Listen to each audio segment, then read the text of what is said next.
कबीर साहब कहते हैं, कहता हूँ कहीं जात हूँ, देता हूँ हेला, गुरु की करनी गुरु जाने, चेला की चेला।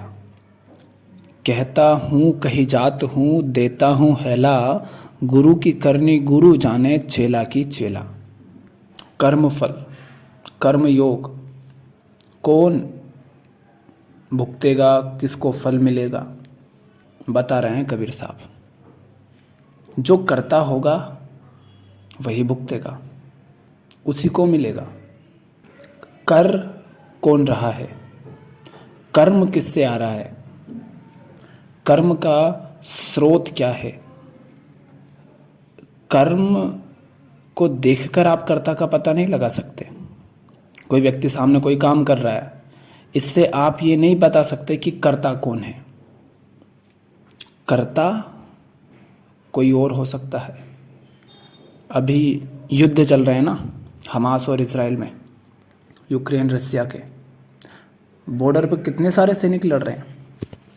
अब उनको तुम देखो तो तुम क्या कहोगे, देखो ये लड़ रहे हैं, ये कर्म कर रहे हैं, और जो लड़ रहे हैं उनको भी यही लगेगा कि वो लड़ रहे हैं, अगर नहीं समझते हैं तो।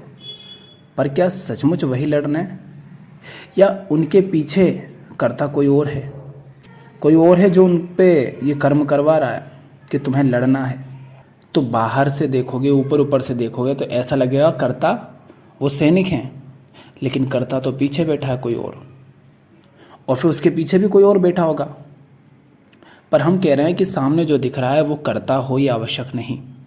वही बात कबीर साहब कह रहे हैं कि गुरु की करनी गुरु जाने, चेला की चेला। अर्जुन तू युद्ध कर। अर्जुन इसी बात से तो परेशान है ना, मेरा क्या होगा, ये मर जाएंगे, ये मिट जाएंगे, मैं कहीं गलत तो नहीं कर रहा हूँ, कहीं पाप तो नहीं लग जाएगा। अर्जुन खुद कर्ता बनने का प्रयास कर रहा है। अब कोई नौकर है, उसको तुमने कुछ काम दिया, वो काम कर रहा है, दिन भर मेहनत करके कर रहा है, खूब परेशान है। दुनिया उसे देखेगी तो यही कहेगी ना कि देखो कितना काम कर रहा है। पर क्या सचमुच नौकर कोई काम कर रहा है? नौकर को कोई काम दिया, उसने सफलतापूर्वक उस काम को कर भी दिया, तो क्या कर्ता नौकर है? क्या उस कर्म का जो फल है वो नौकर को मिलेगा, चाहे वो अच्छा हो या बुरा? नहीं, कर्ता तो उसका मालिक है। नौकर को क्या मिलेगा ये मालिक तय करेगा। नौकर को क्या मिलेगा ये मालिक तय करेगा। साधारण जीवन में हम देखें तो मालिक उसको नौकरी का पैसा दे देगा थोड़ा बहुत, लेकिन जो लोग नौकरी भी करते हैं, क्या उनसे मालिक उतना ही कमाएगा जितना नौकर को दिया? अगर उसको 50,000 दिया है तो 5 लाख तो कम से कम उससे कमाता है ना। पर अगर सज़ा मिलती है तो सज़ा भी किसको मिलेगी? मालिक को। अब देखना यह है कि मालिक कौन है। मालिक गुरु है या चेला? गुरु है तो चेला मुक्त निष्काम कर्मयोगी चेला। फिर गुरु माने क्या? गुरु माने सत्य, गुरु माने प्रेम, गुरु माने बोध, गुरु माने धर्म। तो कर्ता कौन है? धर्म है। कर्ता सत्य है। जो कर रहे हो क्या वो सत्य से उठकर आ रहा है? जो कर रहे हो क्या वो प्रेम में कर रहे हो, या चेला कर रहा है? चेला माने स्वार्थ, चेला माने अहंकार, चेला माने घृणा, चेला माने ईर्ष्या, चेला माने भय, चेला माने लालच। कौन कर रहा है? गुरु कर रहा है माने सत्य, या चेला कर रहा है अहंकार, वृत्तियाँ। कोई लड़का है, उम्र नहीं है 18 साल, और गाड़ी चला रहा है, जाकर किसी में ठोक देता है, एक्सीडेंट हो जाता है, सजा किसे होगी? लड़के को या बाप को? गाड़ी के मालिक को, बाप को सजा होगी, क्योंकि जब लड़का छोटा है, उम्र नहीं हुई उसकी गाड़ी चलाने के लिए, फिर तुमने उसको गाड़ी क्यों दी? तो भुगतेगा कौन? असली कर्ता कौन हुआ? बाप। पर अगर कर्ता तुम ही हो तो बाप नहीं भुगतेगा, फिर तुम ही भुगतोगे। गाड़ी के मालिक माने कर्म के मालिक अगर तुम ही हो गए तो फल भी तुम्हें भुगतोगे। तो कर्म के पीछे कर्ता कौन है वो महत्वपूर्ण हो जाता है देखना।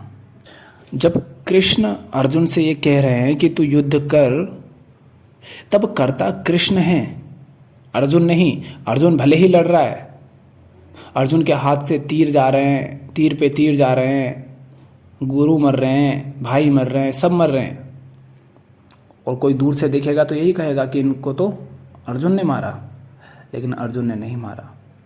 अर्जुन के माध्यम से कर्म हो रहा था, अर्जुन सिर्फ माध्यम है। कर्ता तो कृष्ण है, कर्ता तो सत्य है, कर्ता तो धर्म है। हाँ, पर यदि अर्जुन मैदान से भाग जाए तब कर्ता हुआ अधर्म, करता हुआ असत्य, करता हुआ अहंकार, करता हुआ मोह, करता हुआ भय, और फिर इसकी सजा मिलेगी, भुगतना पड़ेगा। भुगतेगा भी कौन? अहंकार भुगतेगा। दुख किसको होता? आत्मा को तो दुख होता नहीं। दुख होता है तो अहंकार को ही होगा, तो दुख भी जो होगा वो अहंकार को ही भुगतना पड़ेगा। तो कृष्ण तो अर्जुन को बचा रहे हैं कि तू करता मत हो, तू वो कर जो मैं कह रहा हूँ।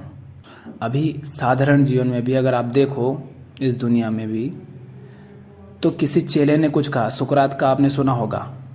सुकरात ने कह दिया था कि यूं ही किसी की बात मान मत लेना, उसे सवाल करना, जब तक बात समझ ना आए तब तक पूछना उससे, और गलत लोगों के सामने झुकना नहीं है, झूठों के सामने नहीं झुकना है, अत्याचारियों के सामने नहीं झुकना है, जो कुछ भी गलत है उनके सामने नहीं झुकना है, जो सम्मान का पात्र नहीं है उसका सम्मान नहीं करना है। तो सुकरात के चेले किसी के सामने नहीं झुकते थे, उसे सवाल खड़े करते। तो चाहे इस मंदिर के पंडित, पादरी हो, पुरोहित हो, या कोई वकील हो, कोई राजनेता हो, वो किसी के सामने नहीं झुकते थे। पर उनसे परेशान हो गए वो सब, और फिर उन्होंने जब सज़ा दिलवाई तो सज़ा चेलों को मिली या सुकरात को? सज़ा मिली सुकरात को, क्योंकि मस्ती भले ही चेले कर रहे थे, लेकिन उनके पीछे कर्ता कौन थे? सुकरात। तो मस्ती चेलों ने की, हरकतें चेलों ने की। हमको लग रहा बाहर से देखे तो कि चेले मस्ती कर रहे हैं, पर कर्ता कौन था? कर्ता सुकरात थे। तो सजा सुकरात को मिली कि ये तुम्हारे चेले हैं, ये तुम्हारे कहे अनुसार चल रहे हैं, तुमने जो इनको सिखाया ये वो कर रहे हैं, और तुमने जो सिखाया वो हमारे अनुसार ठीक नहीं है, हम तुम्हें सजा देंगे। और यही सजा चेलों को मिल सकती थी अगर वो अपना करते, अगर वो अपने अनुसार चल रहे होते। तो कबीर कह रहे हैं, गुरु की करनी गुरु जाने, चेला की चेला। तो कह रहे हैं अगर तुम चेला हो सत्य के, तो वहाँ पर अपनी मत चलाना, वहाँ अपने को बीच में मत लाना, वहाँ फिर सत्य के अनुसार ही चलना।